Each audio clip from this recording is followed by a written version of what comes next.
ऊना की हरोली विधानसभा में शहीद परिवारों को सम्मानित कर तिरंगा यात्रा निकालकर स्वतंत्रता दिवस को विशेष अंदाज में मनाया गया।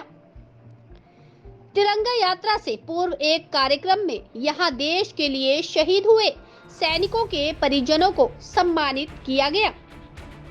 सम्मान कार्यक्रम के बाद तिरंगा यात्रा के रूप में लगभग 15 किलोमीटर तक तिरंगे के साथ एक रैली निकाली गई।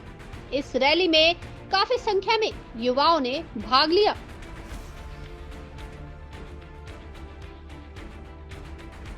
पंचायत ने हमारे शहीदों को याद में किया है, बहुत ही अच्छा है। इसके लिए हम इनका सदा आभारी रहेंगे और जो आने वाली पीढ़ी है इसके लिए वो हम उसे प्रेरित करते हैं कि उनके लिए जो सब कुछ ठीक है, वो आगे जो पीढ़ी आएगी उनके लिए जो आने वाले भविष्य हैं। और हमारे जो देश के जवान हैं जो शहीद हुए हैं और जो अभी बॉर्डर पर हमारी रक्षा कर रहे हैं, उनका मैं वंदन करता हूं कि हमें उनसे जो प्रेरणा मिलती है कि हमें कोई भी कार्य में उनसे ही सीख लेनी चाहिए कि जो भी इनका हमें प्रेरित है। तो हम चाहते हैं कि आगे आने वाली पीढ़ी इससे सहमत रहे और इनको याद रखे, सदा के लिए इनको याद रखे और जो शहीद हुए हैं उनको वो अमर रहें।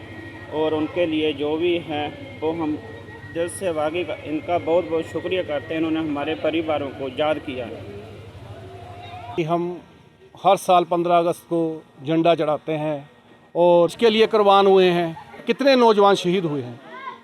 एक तो है कि देश की स्वतंत्रता के लिए जो हमारे स्वतंत्रता सेनानी है या आंदोलनकर्ता, उन्होंने ज़रूर अपना सहयोग दिया, अपनी कुर्बानियाँ दी हैं।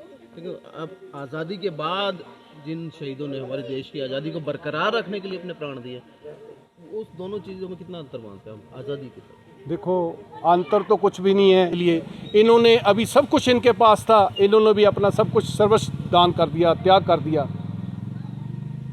तो आप ये जो इस तरीके जो कार्यक्रम है शहीदों के सम्मान के लिए, हालांकि हमने देखा कि अभी तक जो सिर्फ एक इतिश्री कर दी जाती है, कुछ खास दिन विशेष पर शहीदों को याद किया जाता है, उसके बाद भूल दिया जाता है। लेकिन क्या हम ये उम्मीद करें कि ये इस तरह कार्यक्रम लगातार आयोजित किए जाएंगे या उनको सम्मान दिया जाएगा? मैं तो बोलता हूँ हर 15 अगस्त को जब तक मैं रहूँगा, मैं ऐसे ही शहीदों को हर साल पर्व की तरह मनाऊँगा।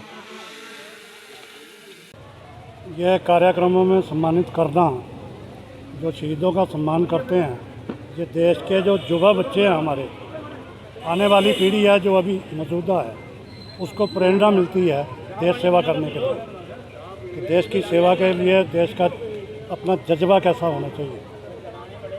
तो इस कार्यक्रम से आम जनता को भी यह एहसास होता है कि हमारे जो सैनिक हैं बॉर्डर के ऊपर, और वो सुरक्षा करते हैं हमारी, हम चैन की नींद से सोते हैं उन्हीं वीर जवानों की वजह से। इसलिए सर्वप्रथम देश की रक्षा, देश का सम्मान, उसके बाद बाकी सब आता है।